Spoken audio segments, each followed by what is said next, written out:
Welcome to Reach Out, a show where we are quickly approaching our fourth anniversary. How about that? Is that right? 4 years of inspiring the masses. Boy, the time flies when you're having fun. It's been God, fun. It's been fun to sit down and talk. yeah, it's been quite a run. It's been quite a ride. Four And years. even with the expected demise of the current iteration of the Derry Street United Methodist Church, we'll still be here. We'll still be talking. We'll still be broadcasting in one form or another, in one place or another. We'll still be going at it. We'll still be talking. And we're just glad to be able to be here and to do so, both for y'all and for ourselves. I don't know. I find this very helpful in just refining how I think about things and, getting that greater perspective, which I think is very important because a lot of times as we mindlessly consume news, we just regurgitate what we hear. And if you don't actually step back and contemplate it, you're just going to be a dictaphone. That's a thing, right? A dictaphone is that thing that you talk through to make sound louder. Okay, that's from your time. Or before. Well, Might even be it's before. still very useful today. Sure. You know, they always today they put a little bit of electronic something into everything that we do. So they are electronic now, but they're still dictaphones. Dictaphone before the microphone. Indeed. Enhanced sound, amplified sound. They Then still work.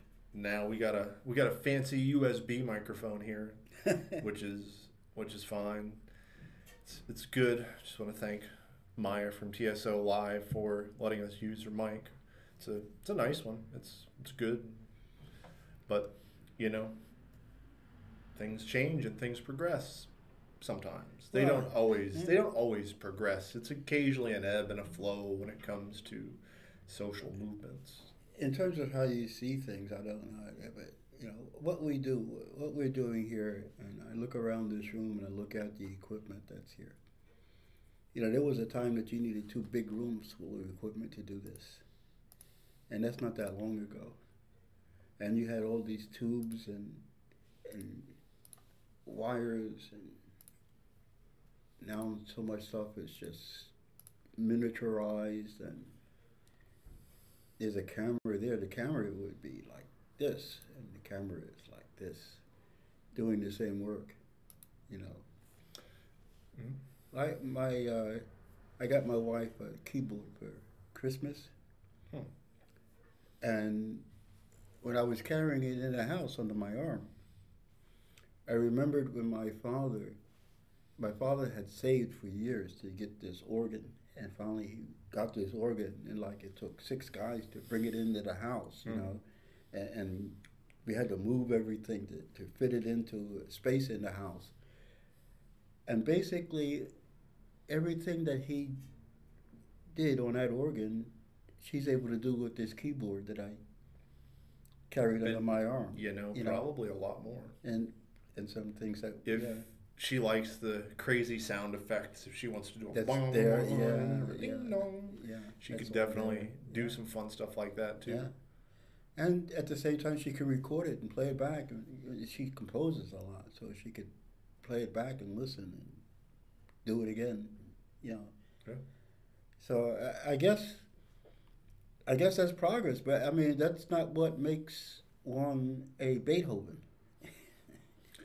Yeah, it's your hyper-driven father who makes you a who makes you a Mozart. Sorry, I got to mix up there for a minute. Mm-hmm. That's who really gets that intensity of genius going. And I was watching a show on child prodigies, and remarkable, but so many times they're the ones who are pushed hard by their parents and then tend to become these neurotic, maladjusted adults. And sometimes it's the other way around. But that's even in pop culture, the Jacksons is that story. You know. God. But then there have been prodigies here and there who pushed the parents. I know a kid. I just helped his family with some food the other day, and I was talking with this kid, 7 years old, and he was telling me about molecules and atoms, and how they can work together and how they combine. And he was telling me what carbon dioxide was and how interesting it is that you could use the same atoms and come up with different substances in the end. You know, this is a 7-year-old, and his parents are trying to keep up by getting him the material he needs. I mean, they didn't know what to get him at Christmas because he didn't want toys, Wow. So, and I mean, I sit back and I sometimes wonder, is that healthy? But hey, he's that's into the way he is. He's into what he's into. That's him. I mean, and sometimes I think that's our outsider's perspective that makes us think that he should be doing things a certain way. That he should be playing with Transformers. He should be playing with cartoons. toys. He says, I am not. This is him, I'm quoting him. I am not very interested in toys per se. Uh-huh. Oh, well, what are you interested in? I'm interested in science type of. He got a microscope and he got those kinds of things. That's what chemistry he wanted. Probably. Yeah, that's what he wanted, and something that you learn electronics with. That's what he wanted. Those were his toys. I mean, toys, things that we learn to learn to do other things. Mm-hmm. Like you have the little stove that you play on and grow up, sure, cook. Or you have the little race car that you ride in, so you grow up to drive. And so many of the toys of today are just put forth as methods of distraction for kids, just meant as forms of ways. Actually, so much of it is just this pre-consumerist behavior to get kids into brands and to get them ready for things like that. This guy, I don't know his name. He died probably within the week. And he was credited with merging the film industry and the toy industry. Going back to Star Wars. That was one of his first big ones, where they sold the toys even before the toys were made. At the moment that the movie came out, he said there will be toys. And the toys came out, and people signed it and got paid for coupons or something to buy those toys even before they were made because they saw the movie. And then from that point on, of course, it's the movie sells the toys and the toys sell the movies. This was back before I knew what Star Wars was. It was in the mid-'80s. I was 4 or 5 years old.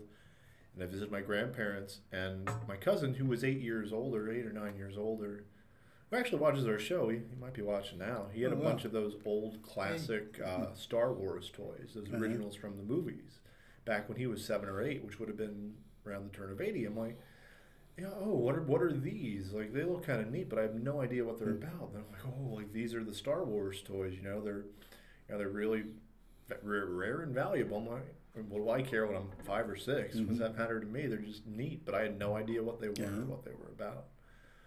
And oh my gosh, Star Wars was some money-making bonanza in that way. Oh, yeah. And if you have any of those toys in good condition, you are. Oh yeah.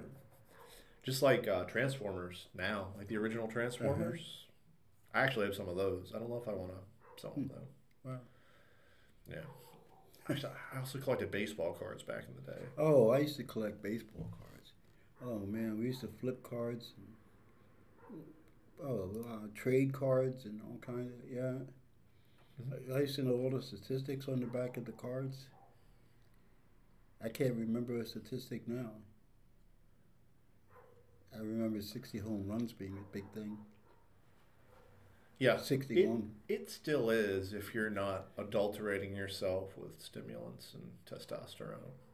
Mark McGwire, Sammy Sosa, Barry Bonds. Mm-hmm.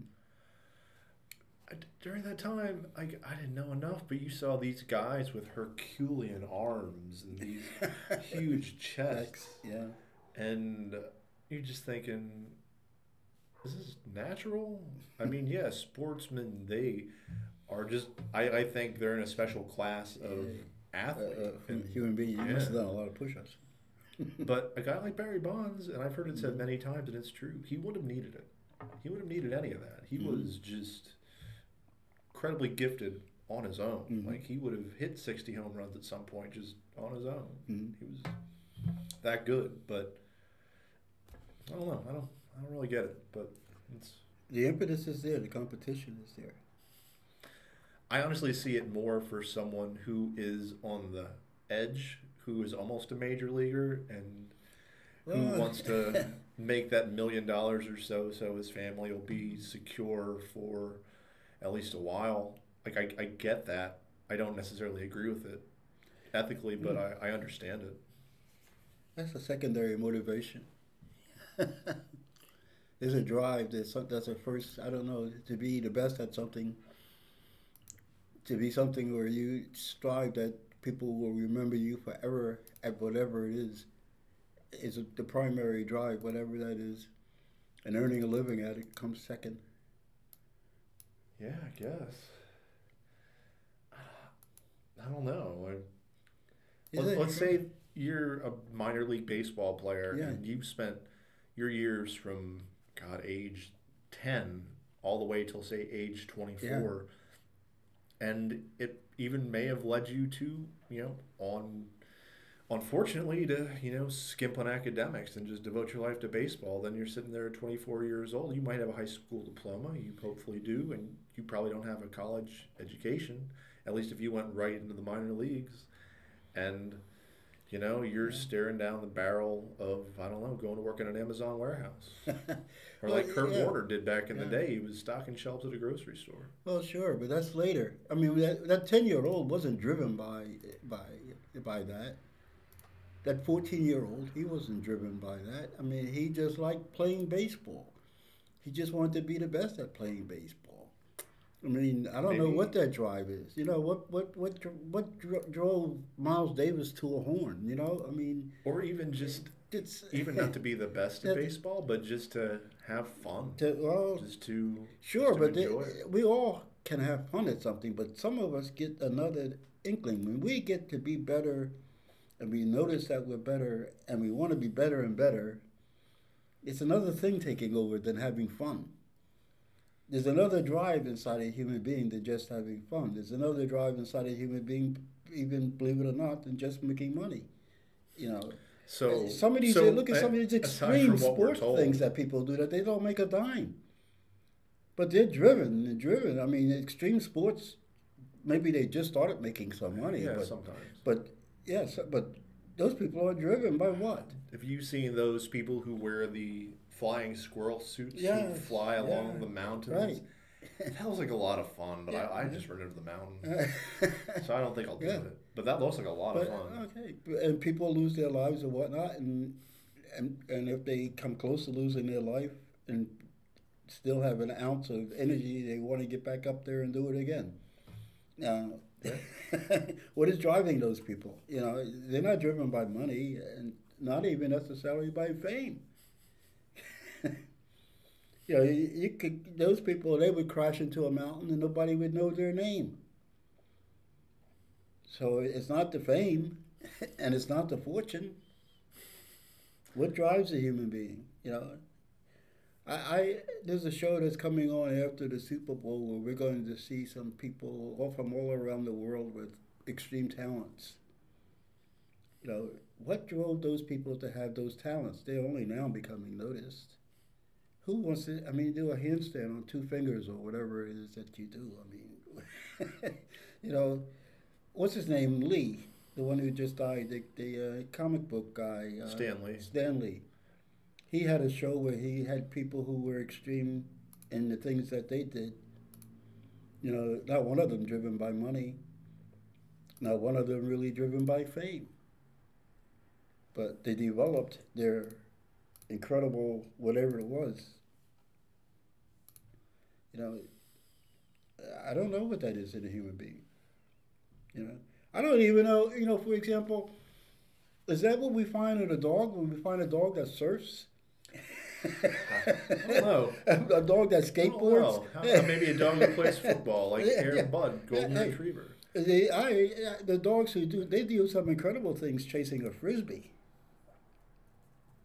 I don't even know how they keep up with a Frisbee, but running and it's behind them. And turning their heads this way and that, and then leap and make a half a turn and catch it before it goes by. I mean, those dogs are, they love it. They you know, I mean, they'll pick the frisbee up and beg you to leave the house. Let's go, let's go, let's go. I don't know what drives them. I don't know. When I think of that, I think of the monks who, I don't know, mostly in the Far East, maybe here too. Here you could say the ones who take a vow of silence for 30 years on end, or the ones in the Far East who choose to stand with their arms above their head for 2 years straight, or who contort themselves into a position for extended period of time, becoming what we would call deformed, but they would probably call formed. Yeah. In that way. Yes. Like, what drives people to do these extreme feats? It's really something. Wow. Yes. We're exceptional sometimes. we're at least incredible. Yeah, we get into some interesting discussion when we say the word exceptional. Yeah. We've corrupted that word. We, as a nation, have corrupted that word. Indeed. You know what is exceptional, though? Cyntoia Brown. Yeah. Being pardoned. Yeah. After 16 years. It's exceptional in that it's something that never happens. It's something that should happen, and it has happened now, but it happens far too rarely. There are far more women in her position than we care to acknowledge. She was a unique case, not in the sense of what happened to her. A 16-year-old who was purchased for sex, frightened, defends herself against what she thinks is going to be violence against her. He showed her the gun that was under the bed, and then when he got angry, he reached under the bed, and she suspected that he was going for a gun, and she shot him with a weapon that her pimp gave her to defend herself. That in itself is not that unusual, I would think. But what was unusual was that she had a lawyer who cared about her case. She had a lawyer who continued to care about her case after the case was done. And she had, because of him and then others who had stepped forward, she had even celebrity representation. You know, people who stood for her case, people who understood her circumstances and spoke out and kept her case alive for 16 years. You know, that's what's incredible.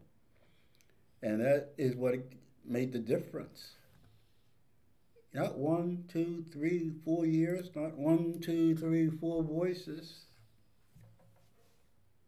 but it took 16 years and a multiplicity of voices in order for her case to be heard. Now, my question is, with respect to these others, how do we get to the point of hearing something before it has to become so loud? And how can we build redundancies into that system that doesn't require an incredibly activist lawyer in order to bring it to the forefront? How can we amend or just recreate our current system of justice that puts these cases in the forefront, or that makes it so they don't have to happen in the first place? I think that's the better thing. That's a great place to go. That cases be heard. That you be heard. That circumstances be recognized. That we have a system where a DA doesn't make a living off of convictions, but makes a living off of the fairness with which she approaches justice. A win-loss record is BS. That's BS, and that's not what it's about. But that's what we reward them with. How many cases they prosecute, whether or not they're true. They're not all wins. Even though a win is not always a win. Right, I agree with you. It could be when you go into voir dire and you select your jurors based on their gender or their race or their socioeconomic status. or their position in life just in order so that you are most likely to get a win. You are not choosing a representative jury of the community. You're not choosing a jury of the peers. And that's what I think is one really screwed up part of jury selection, the fact that prosecutors have a big say in the juries that their clients. Yeah, but there's a lot of things along the way. Sure. You know, what a judge will allow in evidence, for example. You know, what a judge will allow a jury to hear. How a jury is charged. Prosecutors who have committed things like not allowing evidence that's exculpatory to enter into the courtroom. I mean, there's so many ways.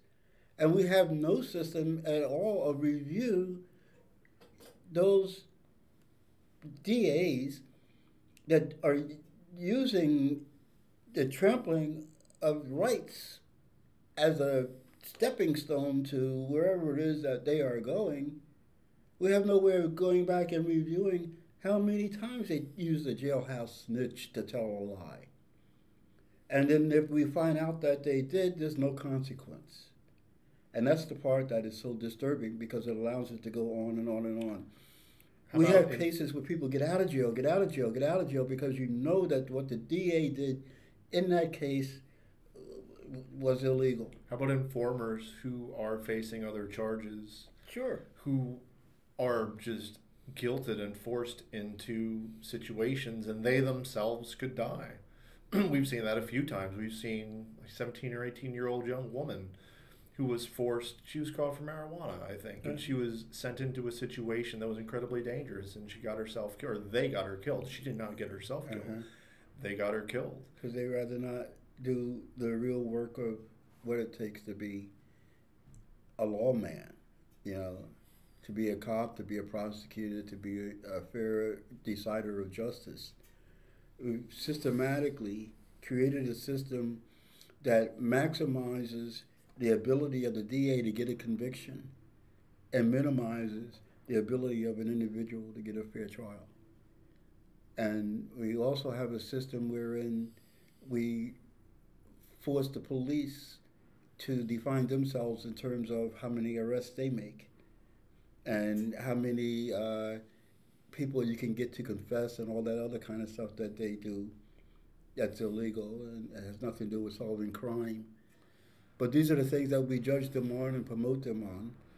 And when they do the harmful things, there's no consequence to doing the harmful things. Consequently, the system multiplies in terms of the illicitness of it, and it becomes less and less just and more systematic.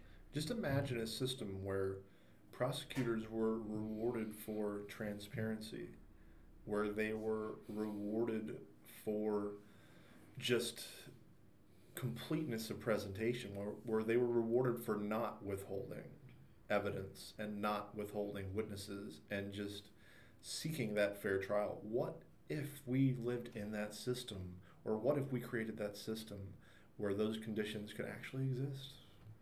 I don't know. And I think sometimes, I don't know. I know what we do here and I like it, but this I feel like is one of our main motives, or it should be, just to imagine this world just independent of reality. And I know sometimes I go off course a little bit here. Just imagining a world where this kind of thing could take place. And I think it's absolutely important to confront the reality of it, but it's also important to use that creative imagination in conceiving a place where this ideal could be and somehow trying to meet them in the middle and bring where we are now to where we could be. We're actually going, I hate to say this, we're going the other way. Yeah, I'm going to say we're going the other way. Yeah. We are being pushed the other way. Yeah. We and our justice is becoming darker and darker. You know, once we start believing in the politics of law and order, you know, then the criminal justice system. You know, that's it. Then there's our downfall. You know. But talk about an amazing piece of Law and Order propaganda is Law and Order. It's the show itself. It's been going for How about what, the FBI? over 20 years, 25 years? How about the FBI? And Yeah. we say, Man. and some people don't think that entertainment is hand in hand with both law enforcement Oh, and the no, FBI and the no, CIA, no, no. who have direct hands in movies and direct hands in network news and television. And war. Who have, and just look at some of the commercials for armed services recruitment. Well, let's look at the war itself. I mean, we had some very important Hollywood producers produce our war films, our recruiting films. And one of my favorite is The Negro Soldier. You know, we're showing how important it is for the Negro. This painted this idea of a positive future, Right? This idyllic future where everything would be okay. But if we really want to look at that, look at Glory. Look at the movie Glory with Matthew Broderick, I believe from the mid-'90s or early '90s. Glory. That was a heck of a movie, but it was very pie in the sky in a lot of ways. That was nonsense. Yeah, that too. The war scenes were cool though. They had some good scenes. I mean, they made a movie without question. Visually, they made a very good movie visually. But it was nonsense in terms of history, you know. And it's nonsense.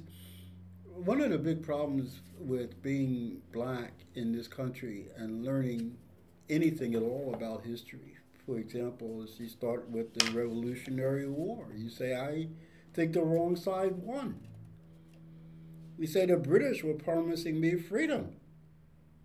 And the United States was making me an offer to fight at Bunker Hill, but after the war, I'd go back to being a slave. Of course, you know, whether that promise of freedom was true or not is very much in question. No, I know the British Empire only gave up their slaves in the early 19th century. Yeah, the British did free. I mean, we don't have a question about it because we know what happened to them. The slaves who fought for the British, some of them went to Britain and some of them went to other islands around here, not as slaves. But, I mean, they've been tracked. Don't worry about that. They've been tracked. Well, that's good. I mean, maybe look at the Royal British Junior's history of it, or any of them, but you'll see. But the point is, like, we would. There are many times, in many ways, I can express this same sentiment. You know, I can go north and be a free man, and then somebody for money would capture me and send me back south, and I'd be a slave. Mm-hmm. And, you know, finally we're getting around to starting to tell those stories. But these things between the rhetoric of freedom and all that other kind of stuff was never true. And the more you learn about the history, the less you are willing to just accept that this nation accepts you. And that carries on up until the present day, at where I look at a television show and I see a lie. I say, whoa, come on, man. You don't have all those black people working out there doing that. At this point, it's all those people who do that wear white shirts and white skin and have fool me once, shame on you, shame on me. Yeah. Fool me 5,000 times. I know who gets fired first. 4,999 shames on you. You know? I know who can't buy a home over there. You know, I know who can't get that job. I mean, let's be honest. I mean, you know, the more you grow up and recognize with your eyes wide open what the realities are, the less they can sell you the BS. The Cosbys. The Cosbys. That was a great show. Yeah. That was a great show. It was very pie in the sky. Well, they all. I mean, when we go back to Diane Carroll back in room 2222 or 227 or whatever it was, and those stories back there. I mean, they made us acceptable here in America. You look at commercials today, you see a lot of black people selling stuff to white people. You know, and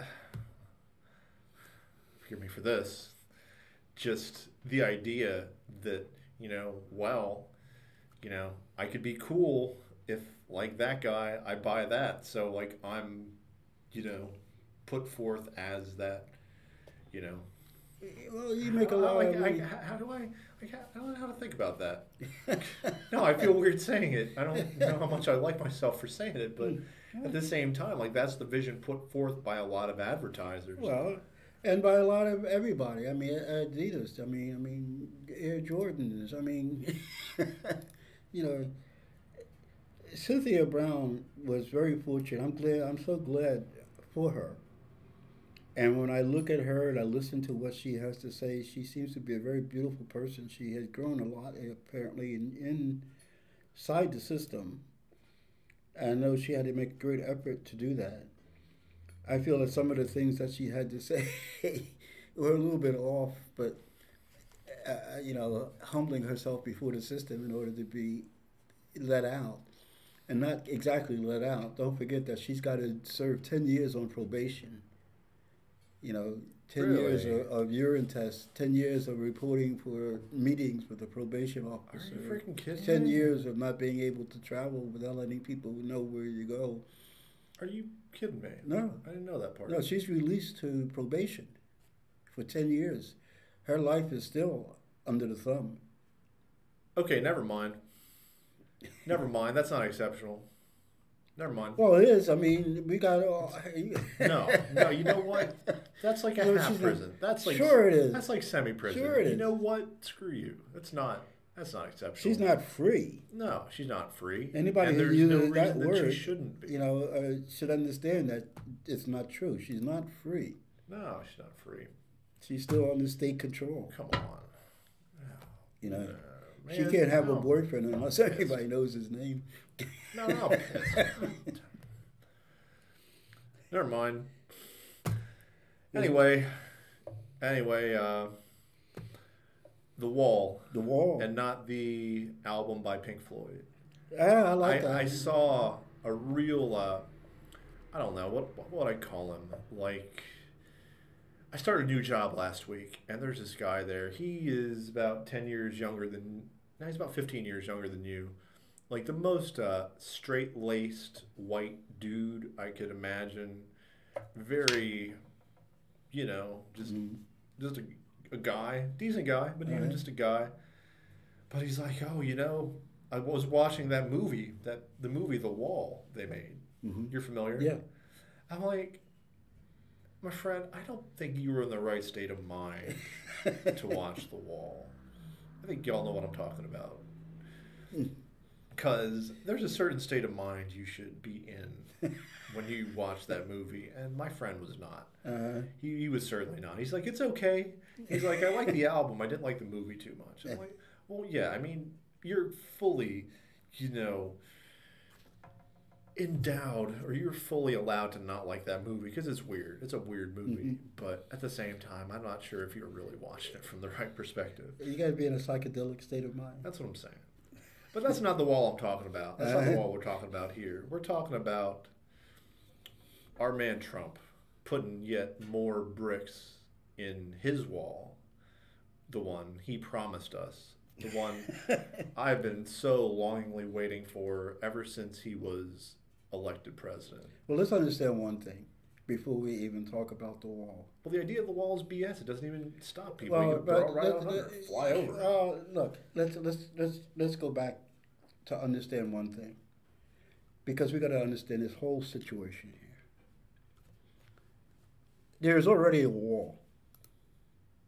And where there's there was already a wall before Donald Trump proposed a wall. In other words, somebody had proposed a wall before him.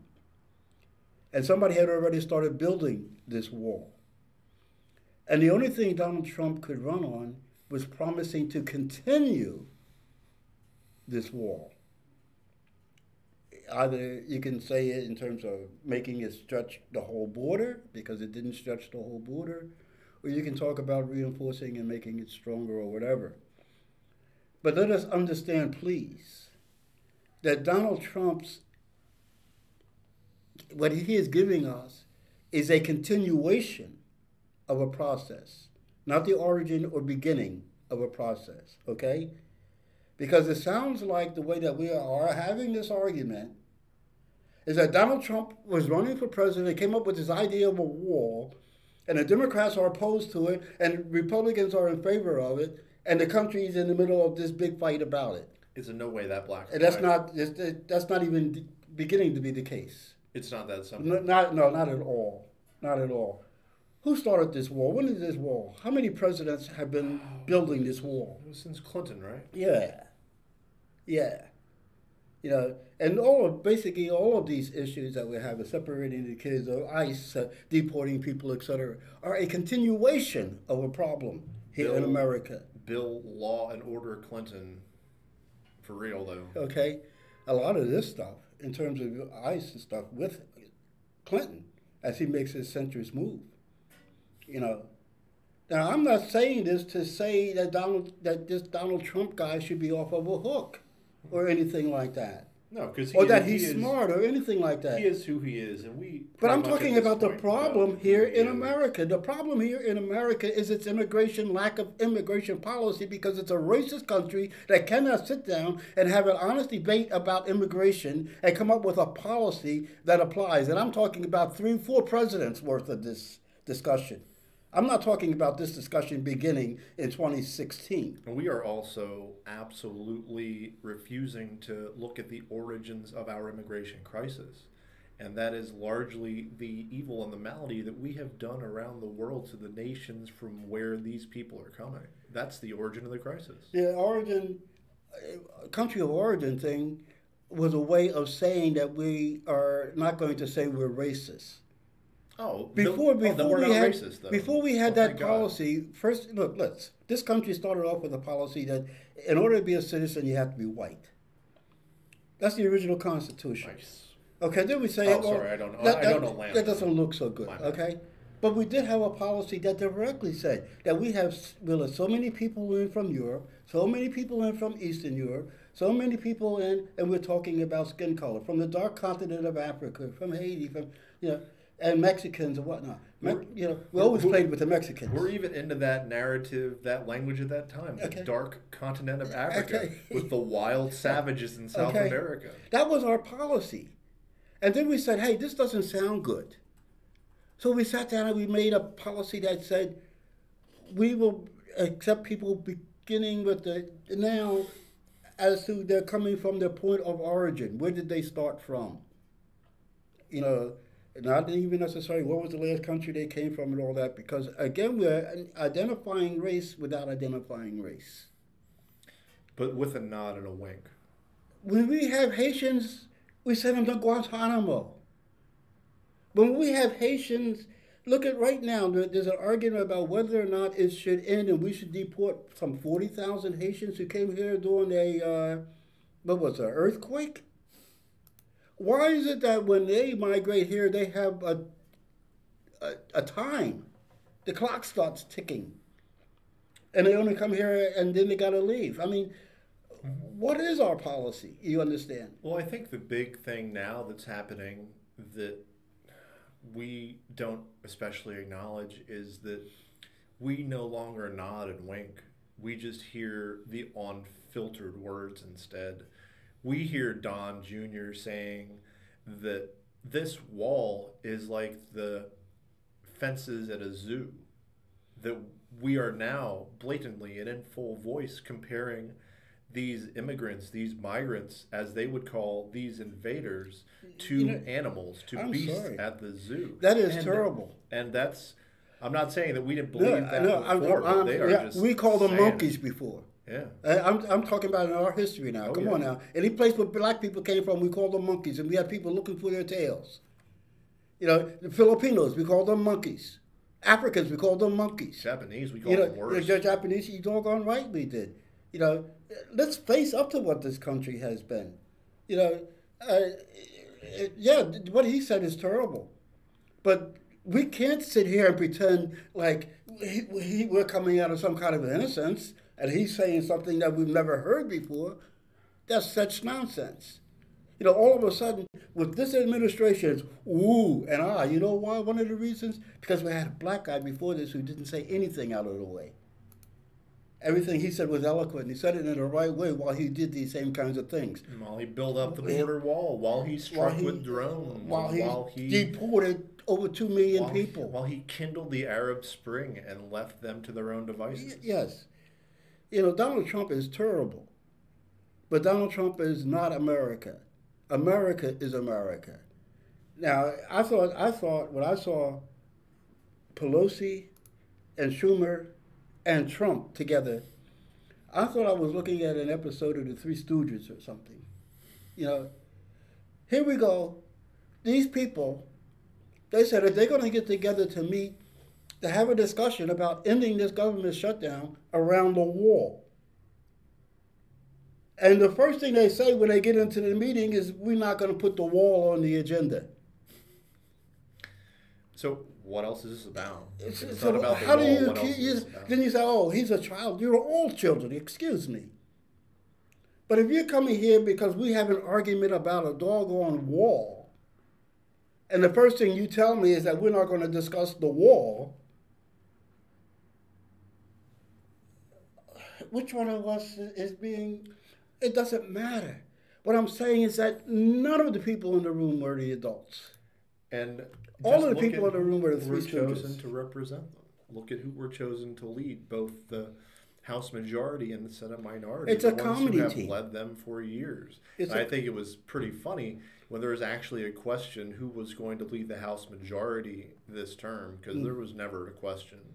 And if we're going to look later at who got the committee appointments, but we will see how much they are tilted towards what they call the new Democrats, which I think, even in wording, is an absolute joke. Yes. But away from the Congressional Progressive Caucus, which is also a bit of a joke, but regardless. It's a publicity stunt.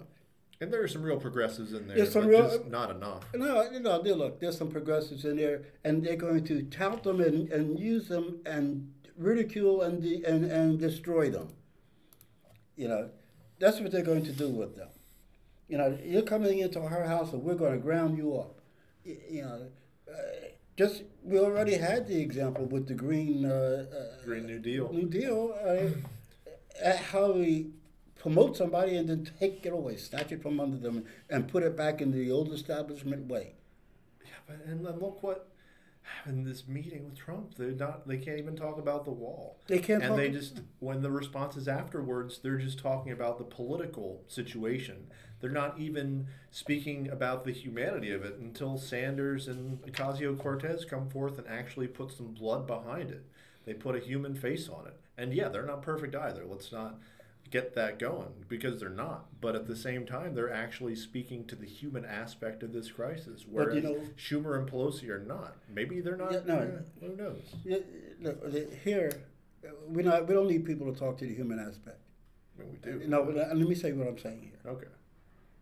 If these people were going to talk to the human aspect, they should have talked to the human aspect when they were Democrats. You know, we never heard a doggone thing about the separation of the kids and whatnot that was going on under Obama. Yeah. Okay, if they're going to speak about the human element, they should have been speaking about the human element. They're talking politically. They're talking about it because it's happening under this administration, not because it's happening. And to give credit to Sanders, he probably did. He probably was one who spoke about it. I'm not saying I don't remember hearing him. I don't remember hearing him ever talk about immigration and ICE and all that stuff. When did he do that? To be fair, I hadn't heard much about him before 2016. And whose fault is that? If he stood on these issues, you would have heard about it. I don't know. Yeah, what? No, were you deaf? No, yeah. Oh, were you deaf? No, I'm saying. What I'm saying is that if somebody is standing up for something to be heard, you will hear it. Especially on an issue like this. If he had stood up and opposed Obama on immigration, on separation of kids, or on ICE and deportation, you would have heard about it. But you didn't hear about it because they were all quiet. And this is the sad thing to me. You know, you're speaking up now, good, but you're speaking up for political reasons, not humanitarian reasons. It's good that you're speaking up, but let me not mistake it that all of a sudden you have a humanitarian heart. Oh, I don't know. You're right, but I don't know enough about what he said in the past to know. He didn't say anything. I don't know that to be true. You're probably right. How could you? Right. I just don't know. How could you have missed it if such an argument had taken place? Because that's the kind of argument that major news does not want No, you to because hear. that's the kind of argument that you would have heard. About deportations, you heard about deportations. We've been talking about them for the last 4 years. And not once has Bernie Sanders' name come up. How many times have we talked about immigration? How many times have we talked about deportation? How many times have we called Obama the deporter-in-chief? A few times. A few times. A few times. And every time those issues came up, we never once mentioned the word Bernie Sanders. Because he never had anything to contribute to that conversation. Trust what you know. The fact that they use these doubts that we have against us is what continually defeats us. Maybe they know something we don't know. They pretend to, but they do not. You know, you can intuit many times, but they won't tell you. I'm going to say this. Our CIA is so doggone intelligent, they never knew the Berlin Wall was coming down. Really? They never even knew it was going up. Really? Okay. No. Well, when it was going up, the CIA didn't exist, but I know what you're saying. Okay. Okay. Then let's not go back now and think of them as being credible. Because on all the major issues that's happened, they have not been credible. Did they prevent 9/11? Did they want to? Did they want? Well, even as a question, even if you ask that as a question, Did they want to? Is it credible? Is it credible to say that they are such an intelligent organization that's protecting us? Which is why I find it just mind-boggling that so many Democrats and lefties are just flocking to the backing of the CIA and the FBI and the NSA in this circumstance. It just blows my mind. Because it fits their political narrative. How could somebody who doesn't like Comey one week all of a sudden like Comey the next week just because he wrote an article? No, it simply doesn't make any sense. Okay, then we know it's political. Of course. Then we don't have to ask why. It has nothing to do with thought or fairness or anything like that. It just has to do with the politics of the time and what the narrative of the party would be for that particular day. You know, the narrative of the party today is that the president is a liar and the president is a child. And they will all say that. And not one of them will say, this is what we should do about immigration. Or this is how we should settle this controversy about the wall. And that comes back to something we talked about last week.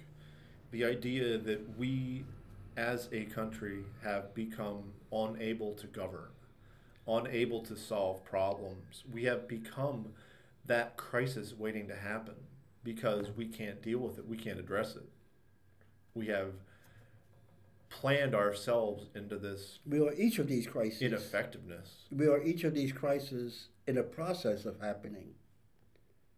All these processes are happening. The immigration lack of policy issue is an issue, and it's happening. The fact that we do what we do in Honduras and whatnot to drive these people up here is a problem. It's a happening. It's something we got to think about and do something about. You know, those people are coming from someplace because of something that we did, that we don't have sense enough to stand out and review ourselves about. Reflect on how we are sending this or making this problem that we're now saying that we're suffering. We own the land in Honduras. United Fruit does. Oh, you mean Chiquita? Chiquita. Yes. Chiquita, where we... The people cannot eat off their own land. We did that to them. It's much like when you were talking about Liberia, the people in that rubber plant. Yes. Harvesting rubber from their own forests. Where they used to grow food. Mm. You know, and undoubtedly the same in Brazil, where they grow coffee and they harvest beef, one of the biggest beef producers in the world. And they reap no benefit from that themselves, but their large multinational corporations sure do. Yes. And their president probably does. Well, this is what we do.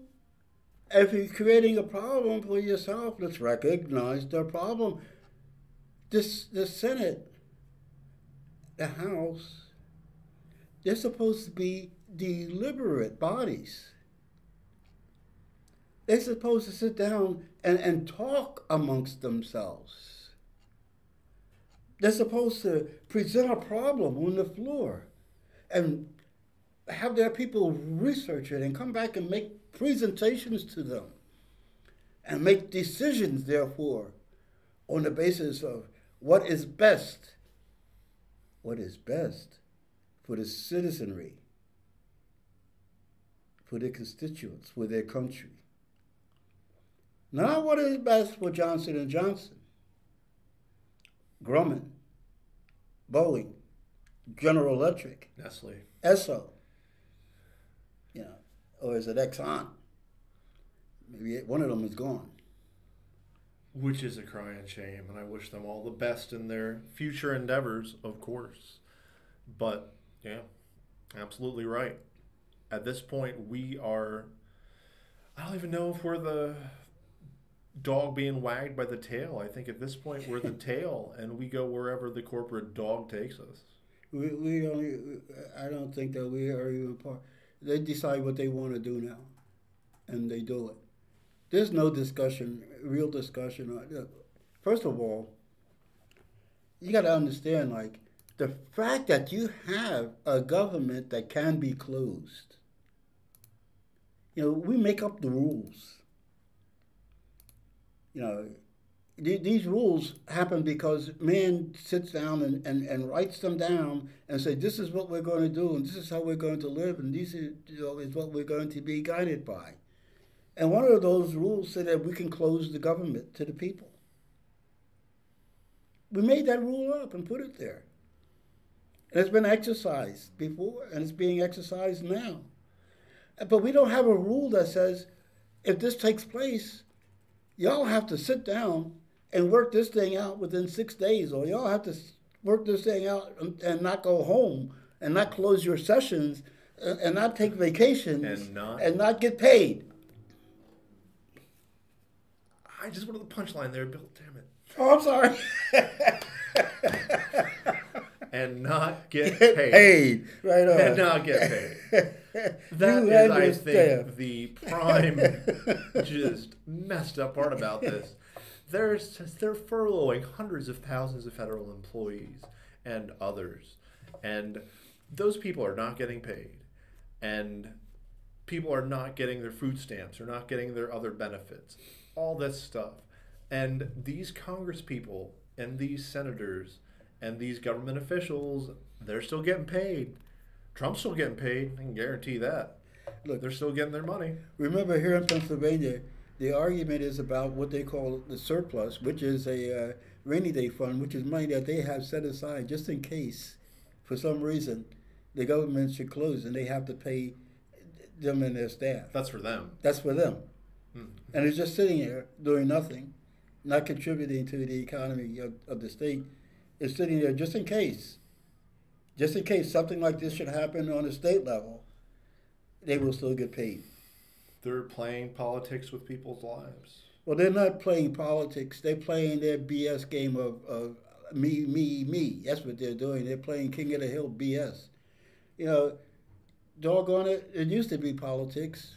But it's not politics anymore because they've already firmed up who and what they are. It's the establishment. It's a fascist establishment. The politics is over. The politics is the game that they play before the public. But the real thing that's going on is not political at all. It's already fascist, and it's, what did they call it? Corporatocracy. Absolutely, but what's the difference? Fascist, corporatocracy. Right? One and the same. I'd like to read this excerpt from Democracy Now! That says, this comes as the impact of the shutdown is growing across the country. The shutdown has left 380,000 workers furloughed and another 420,000 forced to work without pay. There's a word for that, right? Mm-hmm. The Food and Drug Administration has announced it has suspended all routine food inspections. No worries, right? At the Environmental Protection Agency, more than 13,000 employees have been furloughed, forcing the agency to halt work on air quality monitoring, enforcement of toxic polluters, and cleanups at Superfund sites. So that's a win for some people. States are scrambling to administer SNAP food stamp benefits for 3.4 million Americans, while after $4 billion in federal payments failed to materialize. Housing advocates fear the shutdown could lead to the evictions of thousands of low-income renters who live in government-subsidized apartments. Over 1,100 contracts between the government and private landlords have already expired. So, as should be no surprise to anyone, this is full force, full brunt, same as always, same as usual, hitting the most vulnerable of Americans. There's some things I don't understand about this. If we know that people are not being paid, but we'll kick them out of their house. We know that people are not being paid. We'll send them a notice that we're going to evict them, or we'll send them a notice that we're going to foreclose. When we know what the problem is, we know that they're not being paid, and we know that they will be paid. You know, I'm sorry, but there's a thing here that goes beyond the government to me. And that goes to what Americans are. You know, we used to talk about ourselves as a people who took care of each other. Yeah. That if I'm your landlord and I know that you're not working because the government is shut down, I'm going to evict you? What kind of a person am I? If I'm a bank and I know that you did not make that payment, I saw a lady on television who said they missed their first mortgage payment and the bank already told them if they miss a second one, they're going to be foreclosed on. And the bank knows that she and her husband are both employees who are on this doggone shutdown. And what kind of a bank is that? What kind of a human being is that who's the president of that bank? It's very similar to a situation of a friend of mine who missed filing her state benefits by 3 days, and they're now going to be shut off. It's who we are. What kind of a country? What kind of a people are we? We got to look at that. We really do have to look at that. You know, and you're saying here that people in the housing projects, government housing projects. You know what? Excuse me, but government housing projects. The government is shut down, and you're in a government housing project, and they will throw you out. Well, what is that, crazy? What kind of a people are we? We're the kind of people who are waiting for something like this to happen so that all this could be done. This was envisioned. This was planned. This is yet another move towards inefficiency and austerity and privatization and private ownership of public resources. It's another move towards that. It's strategic, and this shutdown is accomplishing what some, if not most, in government want to happen. You know, it's already since 2008 that there's just a couple of banks that own like most of the rental housing in the country. You know, just a couple of banks. You know, most of those houses that they own were owned by people who they foreclosed on illegally or otherwise. And we know about all those illegal things that were done that they paid no penalty for. They still have your house. There are fewer owners compared to what there used to be, and more renters compared to what there used to be, and more properties that are owned by a couple of banks than ever before. We talk about consolidation. When you come to a point that a couple of banks are going to be the landlords of the country, what kind of a country do you think you'll have? But the point that we're making right now, that it is allowable and acceptable that people know a circumstance, that it is the government that is doing it to you, and you miss your second mortgage payment, you're foreclosed on. And that's okay. That's allowable and acceptable. That's the way to treat our citizens. That's the way to be a country. It's the united. Way to dehumanize and to disenfranchise and to make people feel like they have no part or any say in the way their country functions. And once again, I think that is the strategy. I think that's the point. I think that's the purpose. Well, the forefathers are turning over, and they must feel like real failures by now. So I'm not saying we got to read this whole thing, but unsurprisingly, like we were talking about earlier, progressive Dems, perhaps in name only, but some with real progressive credentials, I'm sure there are some, have really been shafted in committee assignments. They're not getting the big names. There was a big push from the Progressive Caucus, the CPC, to get positions on big money committees or committees that really determine where the money goes. And unsurprisingly, Nancy Pelosi, who I don't think is a surprise to anyone, is not herself a progressive. Progressive. She's a Republican. She's a regressive. She's, you know. I like that dichotomy, progressive and regressive. Regressive. Yeah. But I can't.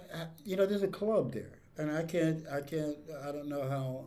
I keep calling it the establishment, but there's a club there. You know, and it doesn't make any difference, Republican or Democrat. Certain people belong to the club, and a lot of people don't belong to the club. You know, they might have the title of representative, but they have the title of representative junior or non-club member, or, you know, they're not in that rarefied place where they make decisions and be chairmen of committees and make the big bucks. Don't forget that. They make the big bucks. Nancy Pelosi, her one claim to fame is that she pulls in more money than anybody else. She does not pride herself on, these are the bills that I got passed. These are my ideals. You know, I did this for women's rights. She prides herself on PAYGO. She prides herself on this idea that we must make up with tax cuts or budgetary measures every dollar we spend on new programs. That's the Republican idea. And that's an idea the Republicans don't even follow. They don't even, well, nobody ever followed that idea. They just put it out there for you. Come on, nobody ever followed that idea. Where they can siphon off money, they'll siphon off money. For crying out loud, that stuff is for you. That's for public consumption. Talk about a balanced budget and all that kind of stuff. A budget is balanced as long as it's within their... You know, if they're doing okay, then the budget could be balanced. If they're not doing okay, then we have to occur a deficit because these things are important to me to get done, i.e. war. You know, I've never heard a discussion about a budget being balanced when it comes to whether or not we're going to give a contract to Grumman. Mm-hmm. Yeah. Oh, God. Ways and Means Committee. Yeah, well, I'm just looking at this list, and I don't want to read them all, but actually, that's a lot of progressives in the Ways and Means Committee, though. Really, interestingly, surprising. It's surprising that they stacked them all in one place.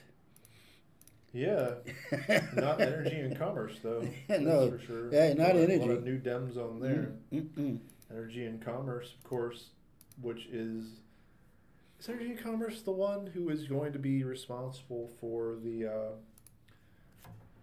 fossil fuel and new energy regulations? Is that how about the one that's responsible for taking our tax money and using it to subsidize energy companies? It's probably them, right? Yeah, you doggone right, it's them. That's going to continue. That's going to keep on going. How about taking our tax money and giving it to rich people? How about taking so they can continue to destroy us? How about taking our tax money and spending it on yet another set of military expenditures? Perhaps something we could use in Syria, because we're not leaving. Let's be very clear on that. We're staying. We're in Syria, and we're not going to leave. We heard it from our boss. Oh, John Bolton? No, Netanyahu. His boss. I see.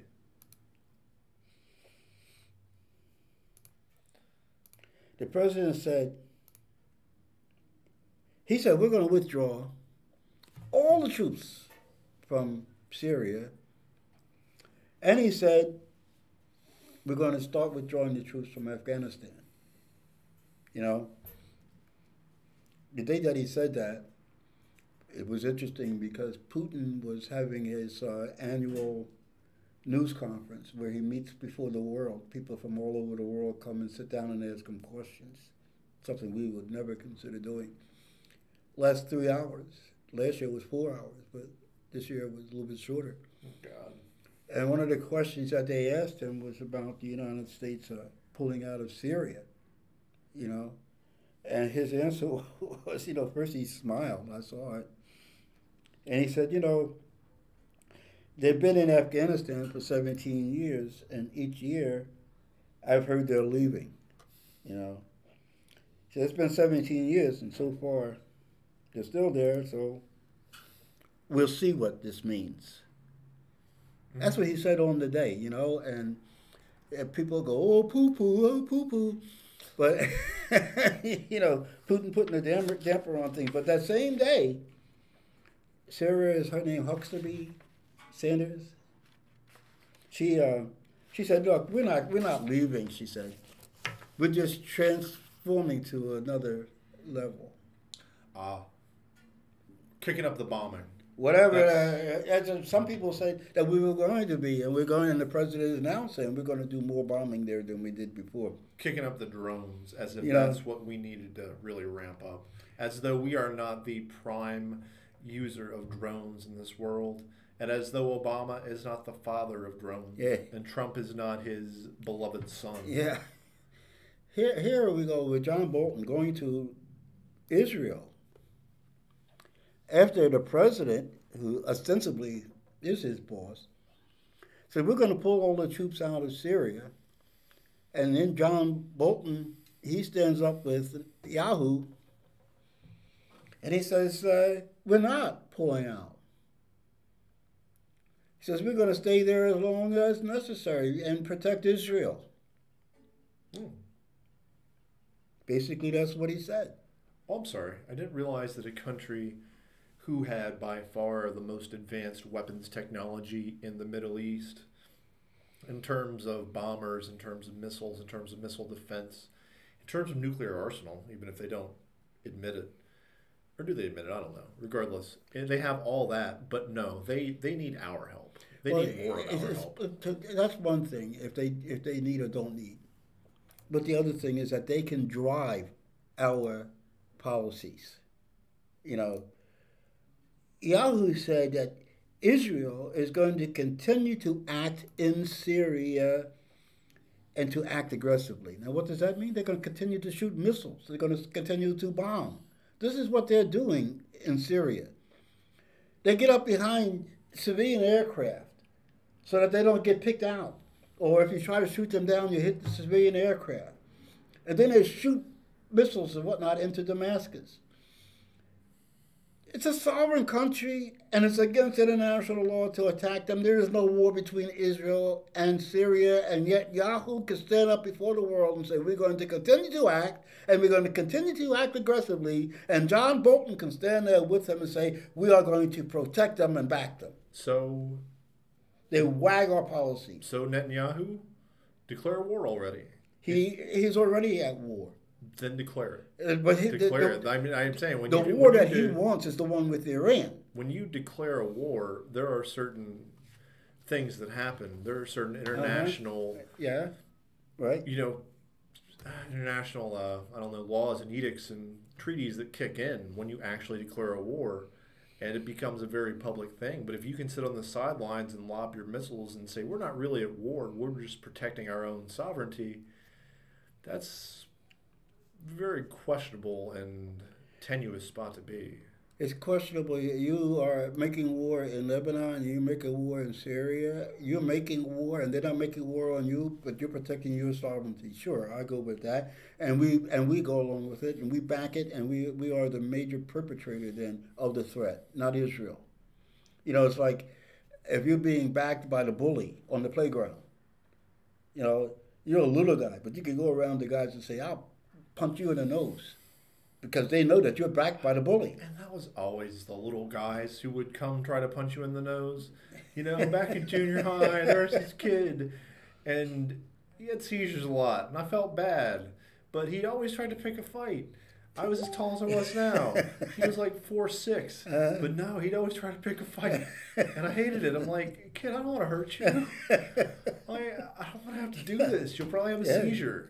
I won't feel good about that. But he just kept it up and kept it up. I'm like, come on, man. You don't have to do that. But, I mean, they say Napoleonic complex, and it's actually inaccurate because Napoleon was kind of tall for his time. Or he was at least of average height. He was. He was of average height. He wasn't short. He's when short you now. go, I see those museum, armor pieces that the knights used to wear, those armor suits, and they're all short. And we think of the knights as being big guys, but they're all short. We didn't start getting tall, I guess, until there was some unusually tall guys. George Washington was unusually tall. Abe Lincoln. Abe Lincoln was unusually. Abe Lincoln was freakishly tall. Sure. Yeah. But we are in a situation, and this is the way it looks to me. Israel never made peace with the people around them. It continues to destroy any kind of possibility of relationship with other places because there's Hezbollah, because they have their own organizations, you know. Sure. Lebanon, Syria, gets along with none of its neighbors and makes no effort to get along with any of its neighbors. Is only going to dominate by military. Well, military aggressiveness is good as long as the other guy is unarmed or whatever. Sure. But one of the things that happened, for example, in Lebanon, is those people learned how to fight. Hezbollah is nobody to mess with. You know, it's interesting. You know, when you fight people and then they learn how to fight. Yeah. Isn't that surprising? Yes. Isn't that just, out of the blue? Syria now, when they shot down, when they sent those missiles there on Christmas Day from Israel to Syria, 8 of them, and Syria shot down 7 of them. You know, they're getting these systems from Russia, these bulk systems. Are they the bulk systems? No, they're the 300 and the 400 watt system. That shoots down. They shoot down multiple missiles, multiple at the same time. Iran, Turkey is talking about this 400 system. Lebanon, you know. In other words, what I'm trying to say is that these countries are getting better and better at protecting themselves, and they're getting more and more sophisticated arms. In other words, there is a pressure then. If you think that you're going to rule by power, there is a pressure as the other people become more powerful that you have to attack now. You can't wait till tomorrow when they're grown too tall or too strong. And Lord forbid that they ever get a nuclear weapon. The pressure is on that these wars should happen now. Israel is attacking Syria to keep us there, and Israel is pushing up this alarm about Iran to get us there. And Bolton is a very good demonstration that Israel is defining our policy in the Middle East. When his boss, the president, who doesn't fire him, says, we're pulling out, and Yahoo says, you're not. And Bolton stands up before the world and says, we are not. And he doesn't get fired. Then we know who's driving our policy, and it's not Washington. Well, I don't want to return to the wall, but the idea that when Donald Trump referred to the fence between Israel and Palestine as a shining example of how a border should work. That should tell you everything you need to know about where our loyalties and where we're getting our orders. Where we're getting, well, we're being trained by Israel, you know. And the Democrats, they have these so-called liberals, the so-called neo-libs or new liberals or whatever the heck they are. They're established, obviously. When the president says we're going to pull out of Syria, they tell him he's stupid. No, it's not. Look, it's as though like if you have no vision and no principles of your own, you will always just be caught in a game of call and response. You will always just be reactionary, and you will never be there purporting your own vision because you don't have one.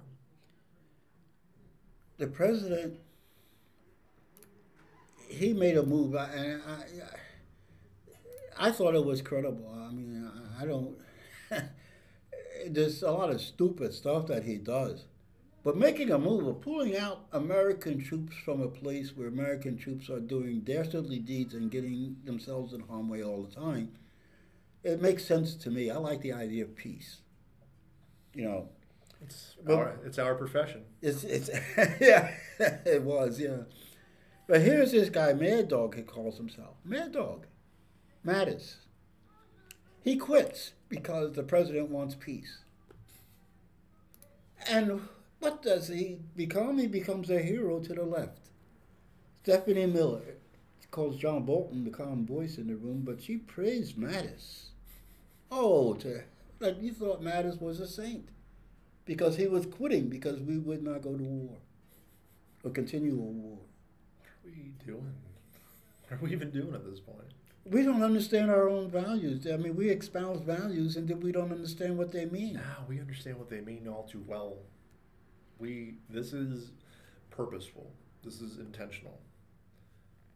I think you get to a point where if you become so thoughtless and naive is the wrong word. If you become so thoughtless and just act in a responsive way, that's just who you become. You don't have that voice or vision for America of your own anymore. You are just that reaction. And that's who they are. That's their reaction. On Iran, I don't hear any voices saying, let's talk to Iran. On Iran, we'll all go for war. Whenever the war starts, however the war starts, we'll all go for the war. And it won't be the Congress that will be making decision as according to the Constitution it should be.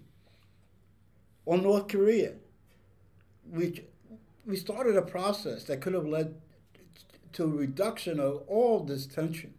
We sent Dennis Rodman, and I enjoyed that. I laugh at Dennis Rodman. I enjoyed it. Look, I've seen his reality shows. I've seen him play basketball. He's very good at basketball. Yeah. And I've seen his reality shows. He was ridiculous. But at the same time, sometimes you need that level of ridiculousness to, I don't know, to reach out. And it almost worked, is the crazy part. It really did work. There's no question about it. It did work. We didn't want it to work. You know, you have in your society shaman. You know, they're crazy. Mm-hmm. But they play a function in your society, and he was a shaman. You could say the same thing about Reverend, what's his name, Chicago, Rainbow Committee, Jesse Jackson. When he went over to Iraq before the first Gulf War and made a deal about getting them out of Kuwait and stuff, you know. I mean, when this happened, he was ignored about bringing people home. He was going to bring prisoners home with him. He was ignored. When Dennis Rodman go over there, it was a peace overture. It was ignored. Now, I'll tell you another example. Ping pong. For 30 years, China didn't exist. That was our policy. When you looked at a map where China was, it was black. Taiwan was China. Oh, what was the name? What was the name given to Taiwan at that time? Oh, well, Taiwan was Formosa. Formosa. Formosa is what it was, and it became Taiwan. Right. The Nixon administration accepted the Chinese on the basis of playing ping pong. The Chinese came to this country to play ping pong. Now, how ridiculous is that? Yeah, they were really good at it, though. Yeah, sure, but ping pong opened a whole continent that was dark. You understand? Around ping pong, around a little ping pong ball going back and forth across the table. Because there was... Because it's an overture, because it's an opening, because it's an opportunity to talk. And so was Dennis Rodman in the same sense. Because whether it's a basketball or a ping pong ball, what difference does it make? Because it's not inherently politically connected. We don't have to talk politics. We could just talk people. That's what I'm saying. Exactly. But we didn't take advantage of it. We don't want to. Well, this is my point. I'm saying these things are not ridiculous. You know, the Rodman and all those kinds of things that happen, they're not ridiculous. It's something to take advantage of when you're in a difficult situation. And those are the things that break the quagmire. You know, and it's not anything big. They're what ease the tension, but we do not want to ease the tension. We sometimes like to look like we're trying to ease the tension, but we don't really want it. No. Every time that there was a reduction in tension in North Korea, our Congress and our people who stood up and said, no, this is not going to stand. You know? And so here we are back to ground zero again. North Korea is going back now to saying we're going to build, you know, the only cool thing is that not North Korea, South Korea had made some real steps towards being a family again. You know. No, and that's the great thing, and that has got to be just driving neocons and the liberals with whom they join. And I don't know if you saw this article in The Intercept or not, but there's a great article about this process of liberals joining with neocons with that perspective. I don't want to get into it today because there's a lot to it, and I just saw it today when I was doing research. But I'd like to get into it more next week. But it's good, and it's very detailed. I think it's good. Yeah. And, I mean, we've been saying that. Like, we've been saying that that's the process. Right. Like, it's just coming around. And Trump's not a neocon. Say what you want about him. No, he's not a neocon. No. So, you know, those forces are just allying and just uniting against him, and it's fascinating. It is fascinating. I mean, it's destructive. It's very destructive to the world, but it's fascinating. And it's destructive to us. You know, I don't know who we think we are, but you're wasting and all of your wealth, and you're wasting your people, who are I would say by far a nation's greatest resource. Yeah. Well, we are not allowing our people to grow. I mean, our people at one time or another were saying good things about the world and about each other. And we've certainly stopped that. You know, we found derogatory ways of saying, oh, that's political correctness and things like that, you know, to stop people from thinking in good ways. We label them for thinking in good ways. We label people, oh, you're a peacenik, as if that's a terrible thing to be. The Bible says, blessed are the peacemakers, but we say, oh, you're a peacenik. Like it's an insult, you know. We are destroying our people because we're not allowing our people to grow. We remain myopic. English is the only language. America is the only country. And that's also one of the things I want to get into next week when we have a chance to really get into it. The idea of the unity that I believe should be readily apparent between Christianity and socialism. The fact that it should be intersectional, and yet that vision of Christianity being capitalistic and nationalistic is being put forth by so many evangelicals in this country. And those other people, they have a whole set of religion that's based on economics, you know.